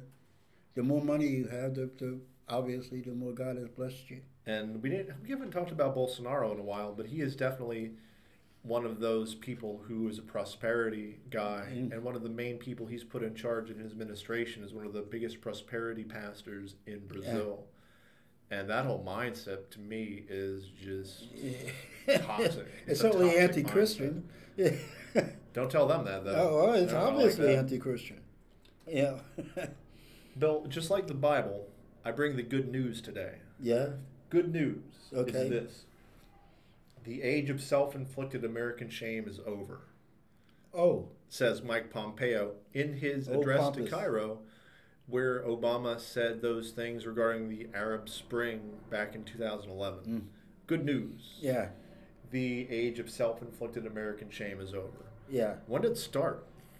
When have we ever been ashamed of what we've done around the world? Much like the British in their colonial times. When have they ever been ashamed of what they've done in the world? No, never. When, honestly, though, when had it begun? Well, I would say I would use self-inflicted when I talk about America, because the wounds that we are suffering now are self-inflicted. You know, that, and I'll talk about this later, I hope, William Arkin, who quit the NBC News.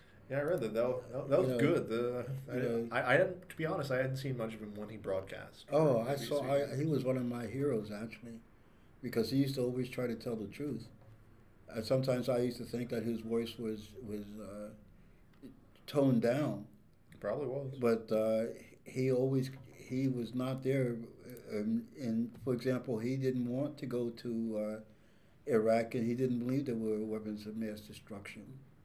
And he said that, and I think he only got to say it 2 times or something like that. Because So they're like, whoa, you know, buddy, yeah, let's bring it down a yeah. notch. But I mean, he is an example of a person who says that our wounds are self-inflicted. That we could spend 18 years in the Middle East, and nobody is safer in the Middle East or in the world because of those 18 years, and that we have an absolute refusal to discuss our failures of these policies and these wars. And the fact that we don't want to talk about them is the reason that he left, you know, after 30 years, really. You know, and meanwhile, we sent troops. I have carbon down here. I don't know why. My mind goes someplace sometimes. It's Gabon in Africa, Gabon. Ladies and gentlemen, I wrote we sent troops to carbon. We sent troops to Gabon.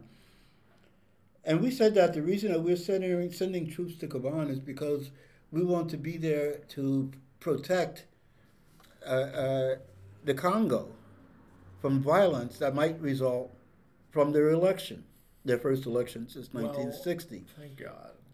You know, we are sending troops to Central Africa to protect against an election that they're having in another African country, that there might be maybe some violence afterwards, because we don't know whether or not people are going to accept the results that we don't know yet. It's obviously a lie. You know, we got troops now. We're talking about we're sending only 80, we say, but we're saying we're ready to expand that. And we would have troops in Congo and Republic of Congo and Gabon and that whole area in order to maintain the violence that might happen in Congo. And why?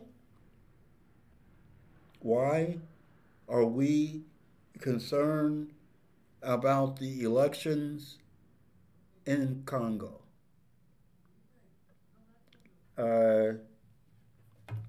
Cell phone maybe?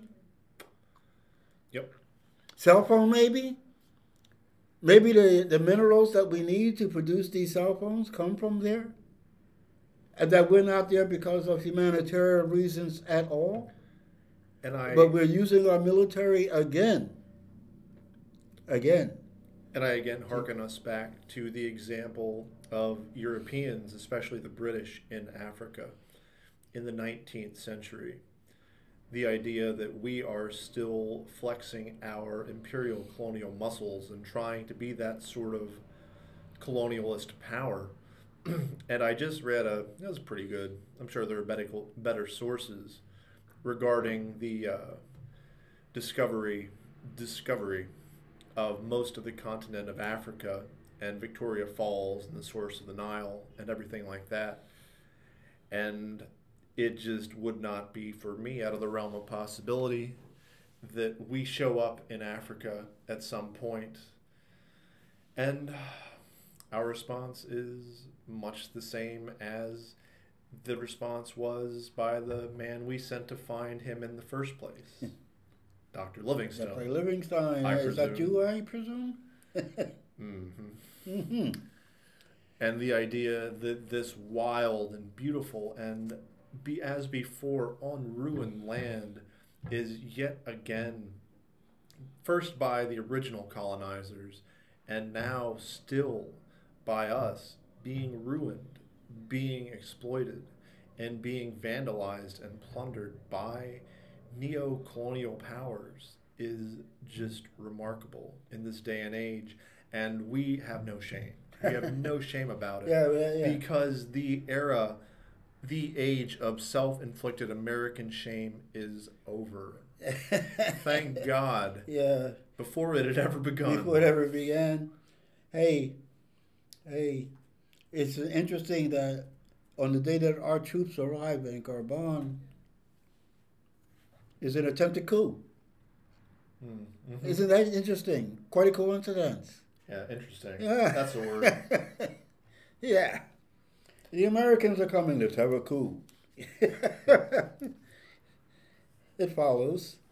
Let me explain to people that while we are attempting to run the world, we're attempting to decide in the Congo, and we're attempting to put troops circling the Congo to keep the Congo in line.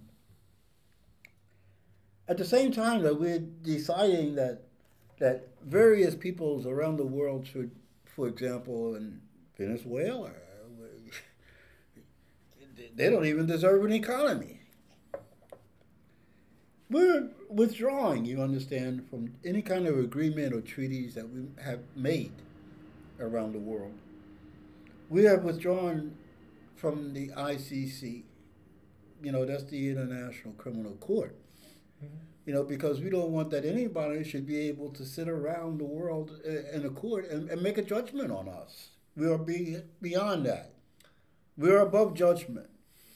We will not belong to a criminal court that can judge us for the dirty deeds that we do. We withdrew from the TPP, the Trans-Pacific Partnership, and I'm... Thank God. I'm okay for that. But we withdrew from it. But it's still alive, and people are still pushing it, and there won't be any other kind of agreements without those kind of the evisceration of workers' rights, right, and the evisceration of the rights of common people. Well, we'll find another way to do that. This is what I'm saying. We just don't do it with the TPP. There's still no one standing up for the average citizen of Earth. We withdrew from UNESCO. And we withdrew along with Israel. And it's because they recognize Jerusalem as being historic. Jerusalem is inevitably historic. I mean, I'm not but that means that the Arabs have some historic sites. I mean, yeah. The Palestinians have historic sites. People other than Jews have an attachment to Jerusalem. Yeah. And I get that from reading the Bible. But we don't get that from the United States and Israel when UNESCO declares it a historic site, recognizing all of these groups. The United States and Israel says only Israel belongs to Jerusalem. And for 30 years, there was no China. And now we go around the world saying, and we're supported by other countries now. Australia backs it as well. Hey. The idea that Jerusalem is the capital of Israel. The United Nations Human Relations Council. Oh, it's okay, though. We sent Saudi Arabia in our place. Because they should be in charge of human rights in the world, because they're a shining example of human rights, right? Yes. Yeah. The Iran Agreement. That was the one about nuclear arms. Mm-hmm. And since we're talking about nuclear arms, we withdrew from the INF, the Intermediate Nuclear Weapons Agreement that we had with Russia. Now, here's an interesting excuse. We say we don't want to control the production and putting around the world numbers and numbers and numbers of nuclear weapons. We don't want to control that between us and Russia because other countries should be involved. So we destroy this agreement because other countries aren't involved. Now, why would you destroy the agreement? You would go out and say, hey, China, don't you want to be a part of this agreement? We don't build bridges. Hey, Israel, don't you should be a part of this agreement since you got an atomic weapon. Hey, we should get everybody into the agreement instead of going the other way, destroying any agreement so that there'd be no control over nuclear weapons around the world. We don't build bridges. We burn them. That seems readily apparent to me. As you say, it is not our intent to cooperate with the world, just to dictate. Here's one. The United States has, in cooperation with Russia, been maintaining an international space station for years and years and years. And for years and years and years, the only way that we could get there was by being transported with Russian rockets. And it was one of the most amazing cooperative ventures in the history of mankind. That regardless of what was happening here on the earth, that up there in space, these two nations were cooperating. And they were very, very intimate in their relations as human beings. So now a Russian representative of the Russian Space Agency, TASS, is it TASS? That's the newspaper thing? I don't know. But anyway, the Russian Space Agency, he's coming over here to meet with NASA. They have these meetings because they're cooperative partners. Congress, particularly the Senate, said, you will not meet with him. We will no longer cooperate with the Russians on space. After 30 years of cooperation, we just suddenly, overnight, without forewarning, kind of like this church, but said we will no longer cooperate in space. And that means that the International Space Station is going to be at an end. But don't worry, because China is putting up a space station. China is venturing to the dark side of the moon. China is there on the dark side of the moon. There ain't no venturing, they're there. You know, years and years ago, China said to the United States, let us cooperate in space. And the United States said no. So China had to go on its own.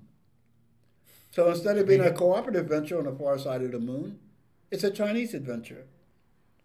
And instead of being a cooperative adventure in the new space station, it's going to be a Chinese adventure. Our space station is nearing its end. And that's because of the age and all the problems that it will have as it continues to age. The Chinese are putting up the new modern space station. And if it ever comes down to it, the Chinese are going to be in a position to shoot down all the satellites that we need to operate our military and our telecom systems. And we will be in a position to do a darn thing about it. Since you want to start space wars. Space Force. The United States Space Force. Well, you should not start something that the other guy beat you at. Because it looks like, you know, we were okay in space in the 60s, ladies and gentlemen, but this is no longer the 60s. This is no longer that one nation that can beat every other nation to the moon. This is now European space, Chinese space, Russian space. There's people in space. You know what? I would rather see, and I bet there are lots of Americans and even more people around the world who would love to see us actually cooperate on these large-scale, huge goals, who would actually like to see us do something as a race. And yet we have all these people who are so interested in their own power and promotion that they don't want any part of it. Well, this is where we are as a people. And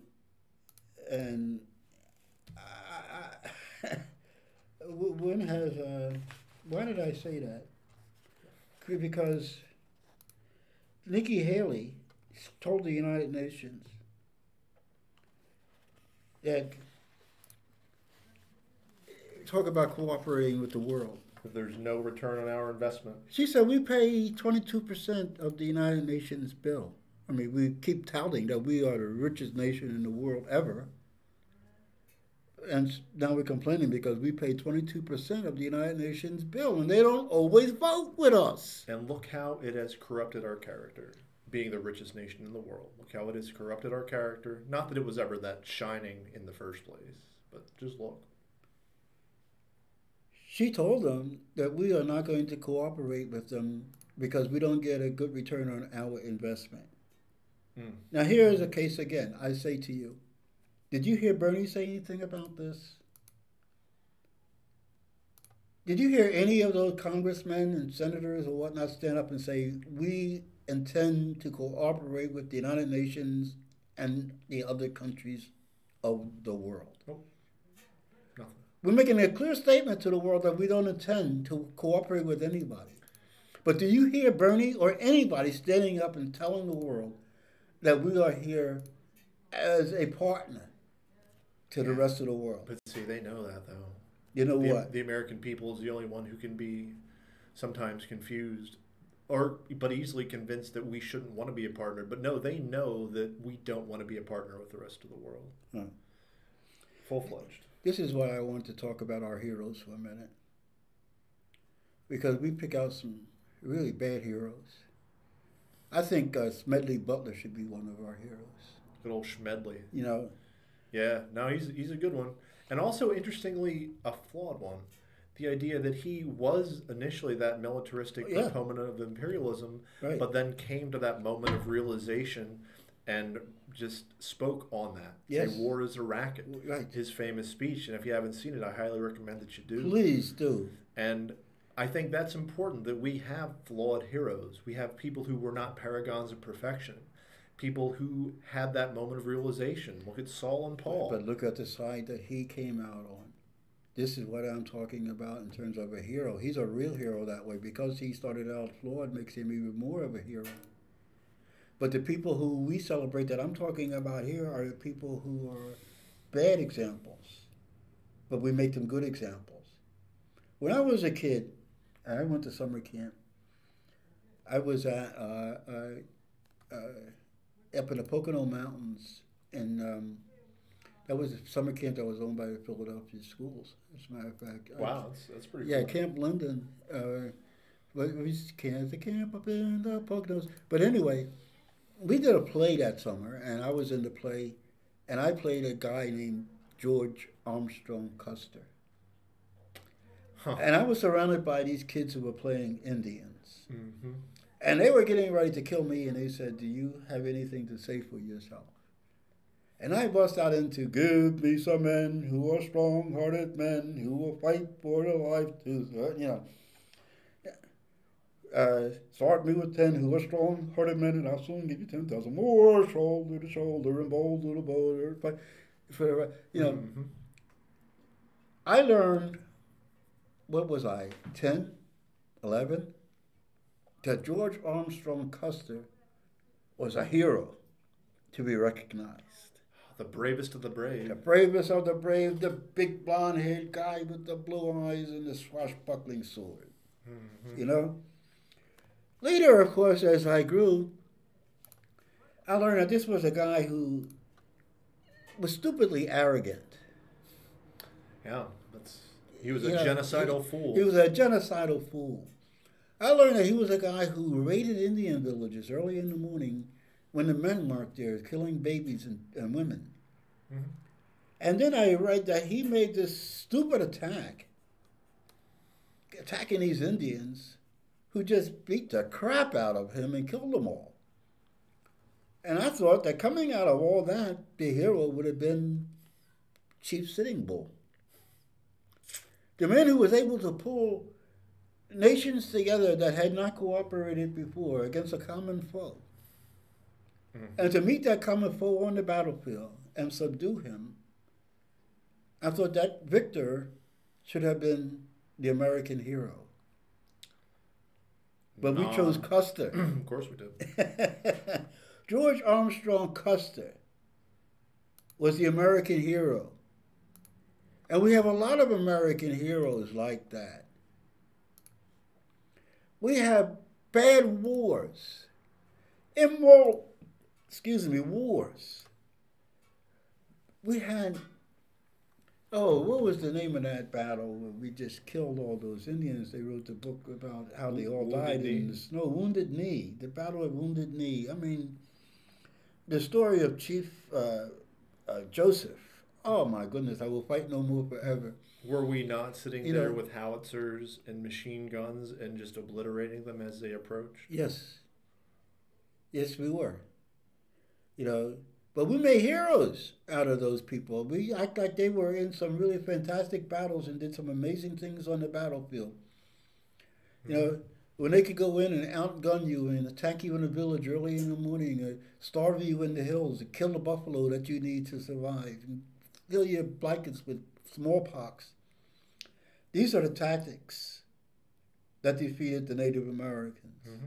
And yet, so rarely do we hear about that in our American history We courses. don't hear about it at all. I heard about the blankets. You heard about the blankets? They did.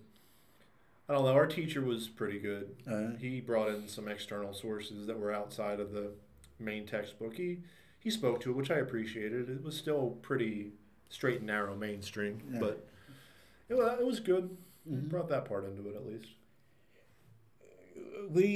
I have a hero, Angela Davis. Oh yeah. Angela Davis, Black Panther. She's a Black Panther lady. You know, she's a very, very smart woman, and yet she was an active woman. She was an academic woman, but she was a streets person too. I kind of appreciate that. When I went to the movies and all that, I like the guy who was able to put on his buckskins and ride out and be with the natives, and then ride into town one night and dance with a pretty girl at the ballroom, have sophisticated manners, but go out there and live with the tribe. She was like that. She'd come back and live with the tribe, and she could go out there in academics and deal with those folks too. God, it's like the story of Dances with Wolves. Oh, you know what I don't like about Dances with Wolves? Any number of It's things. like all those times that they have to try to tell somebody else's story, they got to use a white guy at the center. Mm-hmm. You know, Idi Amin, they got to have a white guy. Even what's his name, South Africa, Nelson Mandela, they got to have some white guy. God, Soccer player. Dances with Wolves was Dancing Kevin with Wolves was Costner Kevin at Costner. the height of his whiteness. Yeah. He was so amazingly white. God. Yeah, you know, they can't tell the story straight. When they told the story of the slaves who revolted, and it turned out to be the story of a congressman who later becomes a lawyer, you know, and that's a nice story, but tell it as its own story. Don't pretend you're telling us the story of a slave revolted, people who revolted on a boat and then had a trial and then were freed. You know, Angela Davis was given she's from Birmingham, by the way, you know, Alabama. And Birmingham, Alabama has one of the more important civil rights institutions in the country, Birmingham Civil Rights Institute. And it has all these distinguished people on its board. And they chose Angela Davis to receive this award. And it's interesting, the award, because it was it was the Fred L. Shuttlesworth Award, and Shuttlesworth one remarkable man. was, yes, right. He was a man who was at the forefront, even more so than Martin Luther King, I believe, of the civil rights movement. This man who was He was a bold 20 different times. He was a he bold escaped fighter. with his life. He was bold. They bombed his house. They shot at him. They did everything. I didn't know that. Oh yeah, 15 sticks of dynamite. Only God saves him. Seriously, because things came down around him, and he didn't get killed. You know, For real. they 20 times he escaped death. 20 times that they tried to assassinate this man. Jeez. And assassinate him for what? For standing up for civil rights. He went to the hospital for the hose, the pressure of the hose, that they banged the hose, you know, the big pressure, and slides you down the street and bangs you into walls and trees. Mm-hmm. That hose, they turned out hose on him. And what's his name? Bull Connor, he wasn't there that day. And he said he was so sorry he missed it. You know, he was so sorry he missed it. And it should have killed him, he said, you know. But it didn't kill him because he was an honorary cuss. Good old Fred. But what You know, an appropriate award for Angela Davis Angela to Davis. win, right? Yes. What And you know, award Angela for her to Davis get? knew his daughter because he's from Birmingham. Angela Davis is from Birmingham. Yeah. And her daughter is Angela Davis's age. They were in school together. It was so like a way of celebrating not only Angela Davis and Shuttlesworth, but Birmingham. Coming out of what Birmingham represented at that time. I think it was an amazing time to celebrate Birmingham. But instead, you know, they rescinded the award. And what a stupid dumb-ass reason to rescind an award? Israel. Oh, I'm sorry. Was Israel somehow involved in the Birmingham in the 20th century? Oh, were they somehow a part and parcel no. of the civil rights struggle for Black Americans? No, but it's a part of her recognition of what she calls indivisible justice. That justice is indivisible. You cannot divide justice and say it's justice for you and it's justice for you, but it's not justice for you. Of course you can. That the Palestinians are due justice. She believes that the Palestinians are a people in need of justice, and that justice is indivisible. There are people deserving of rights, equal rights. She was a part of the Boycott South Africa movement at that time, and I would venture to say, as many others have said before me, that was, in fact, the coup de grace. That was the reason that apartheid was coming to an end, because of the sanctions that the world put on South Africa. And she believes in BDS, boycott, divest, sanction. Absolutely. With respect to Israel. Yeah. And Israel will punish anybody who supports BDS. But we're not in Israel. No, we are not in Israel right now. No, this is America. Right. And I believe we have what is known as freedom of speech. Well, yeah. But the governor said that they should reconsider. I think the governor was kind of wavering one way and the other, and the chairman who quit the board because of it was wavering, and the board made the decision to rescind because of Israel's protest. So they have so much influence, and I have no idea why. Well, we told them about Mac, what's his name, Lamont Hill? Mark Lamont Hill. Is the CNN reporter who was fired because he stood for the Palestinians. Yeah. And we told them about the lady, the school teacher in Texas, who was a pathologist, a speech pathologist. Yeah, she was 9 years. She was well loved and vital, and one of the few speech pathologists who served her specific focus. It was Arab-speaking youngsters who had speech problems, and she was fired essentially because she wouldn't sign her contract that had a clause in it that forbid her from backing BDS or anything anti-Israel.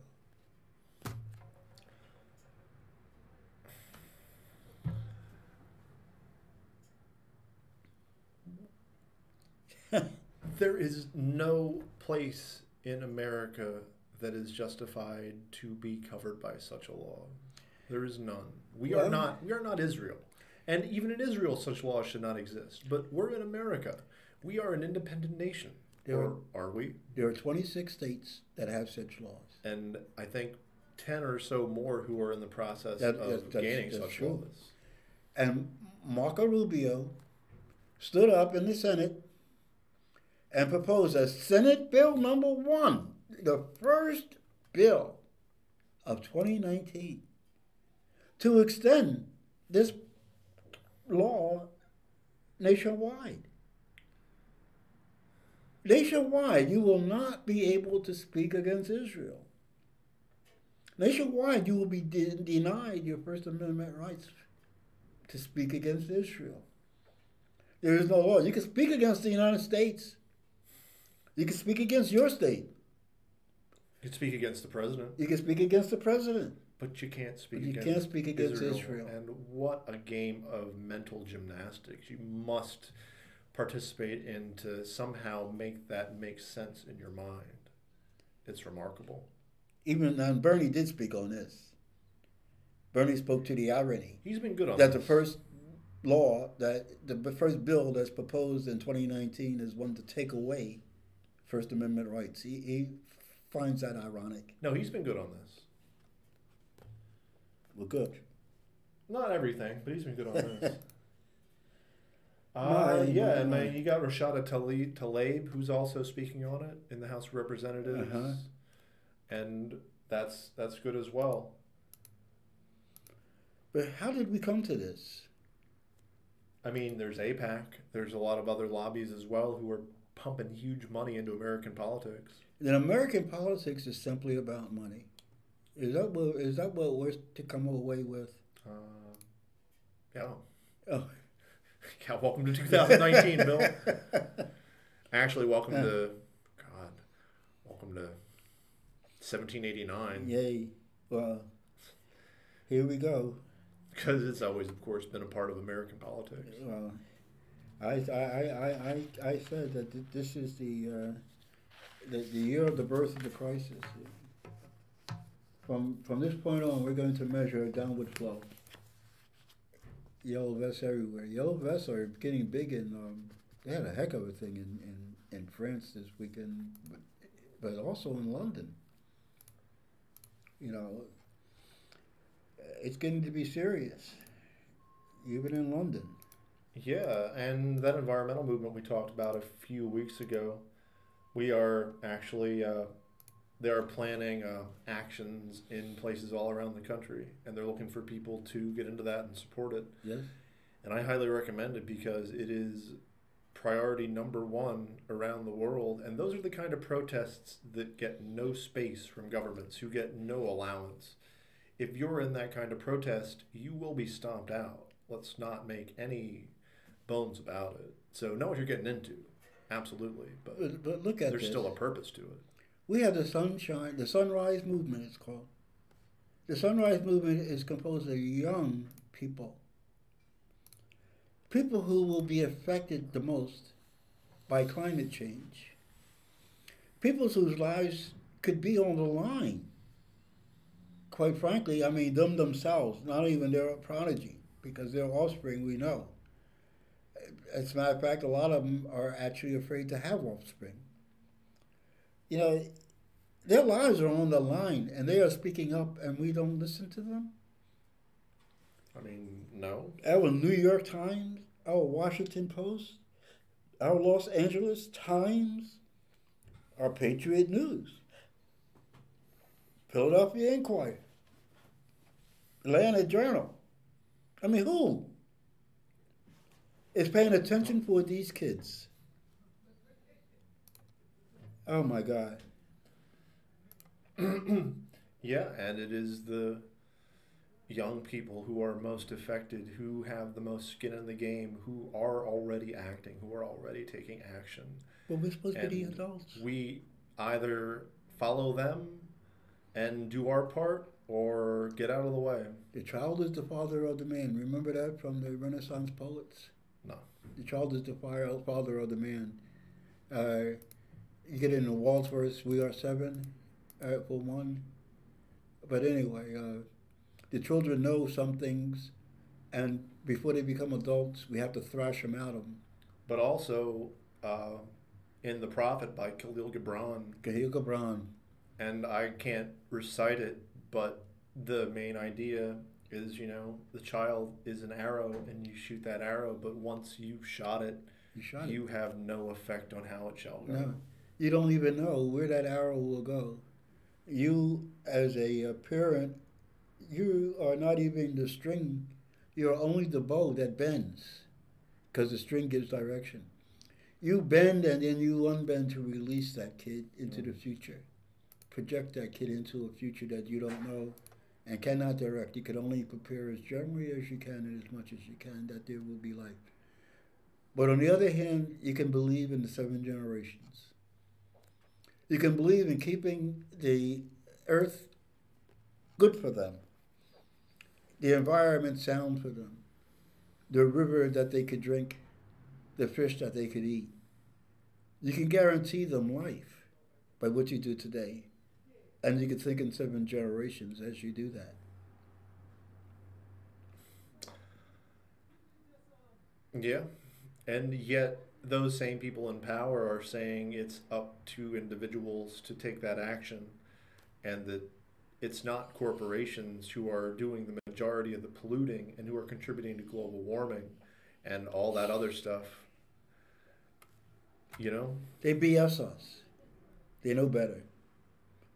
And they, look, I'm getting tired of people not recognizing that the major fossil fuel companies know better.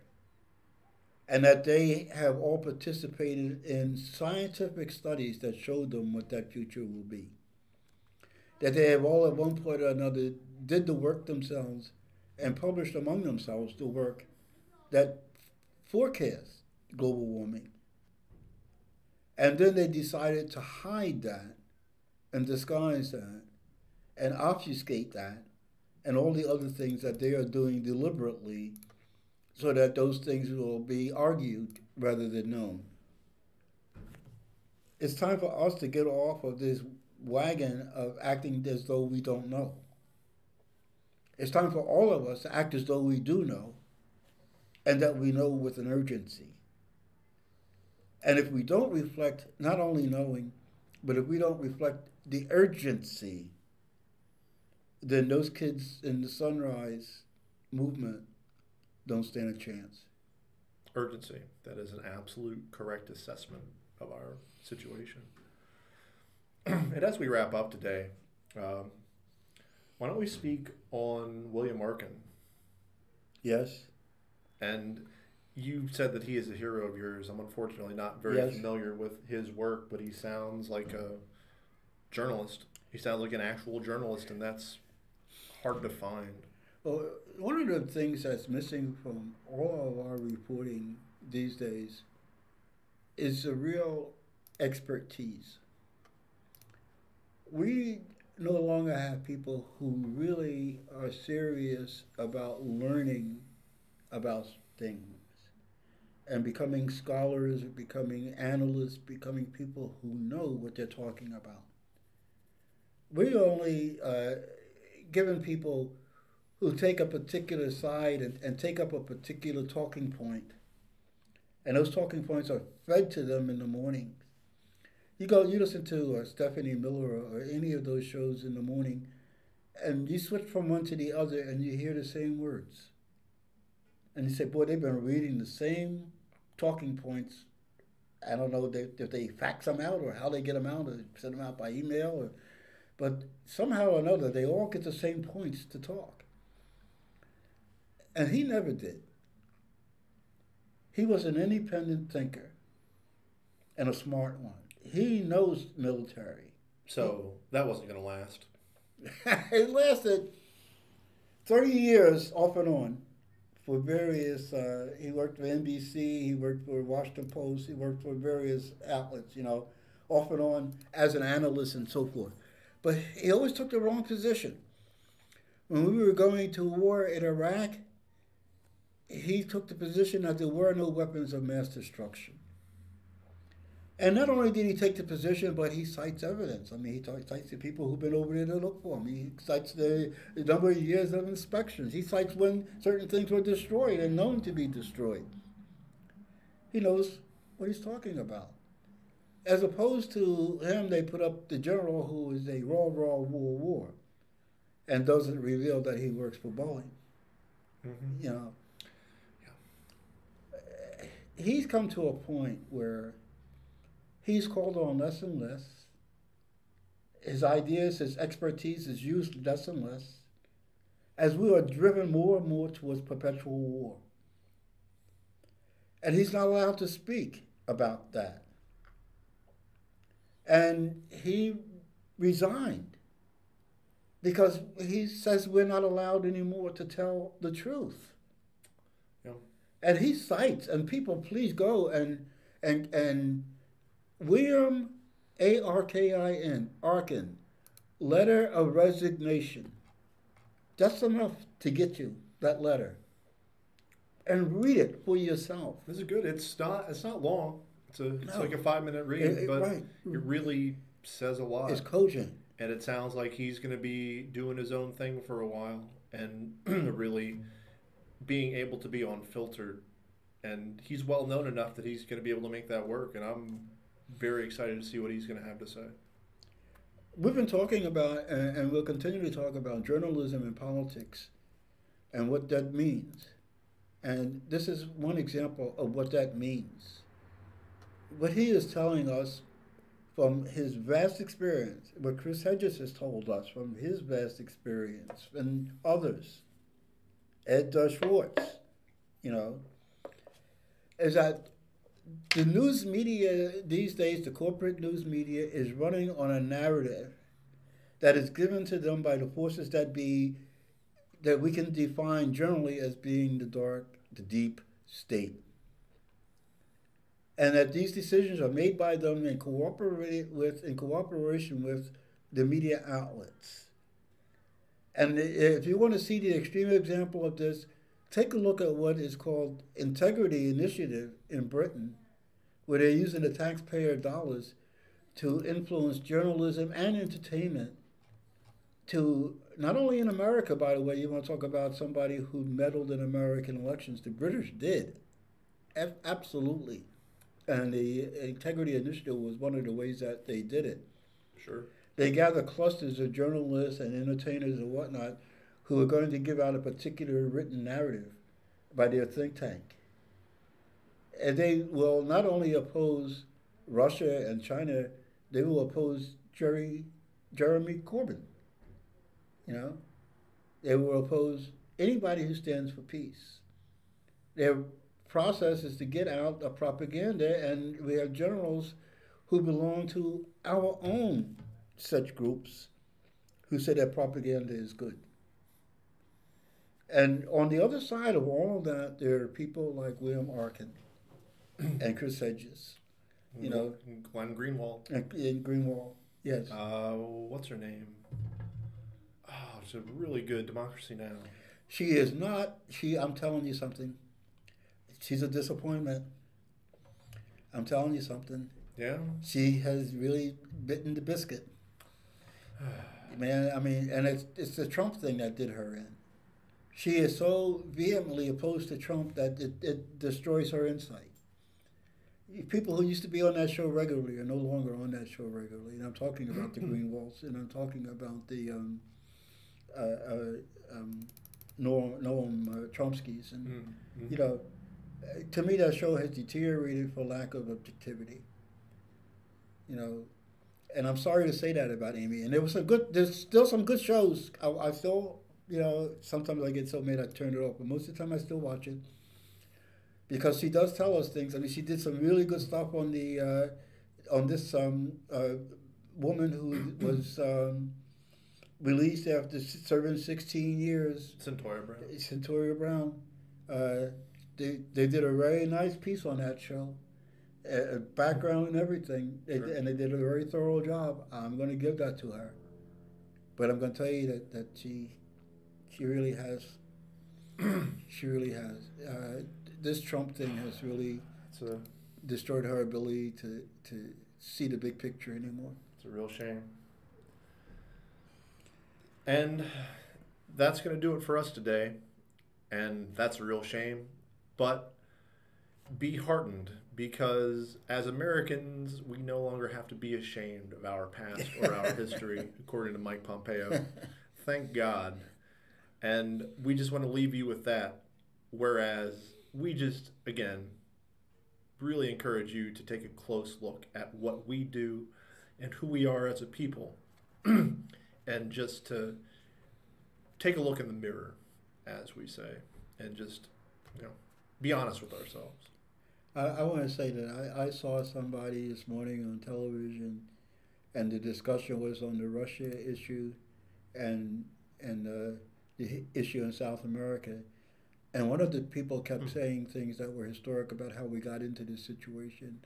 And the person who was representing the government said that he's tired of people talking about the past. You know, that we only have to look forward and we have to forget all those things that we did in the past. And that matches up, I guess, with Pompous' statement. But, ladies and gentlemen, we are what we've done. It matches up with 1984 because they who control the past, control the present, control the future. Amen.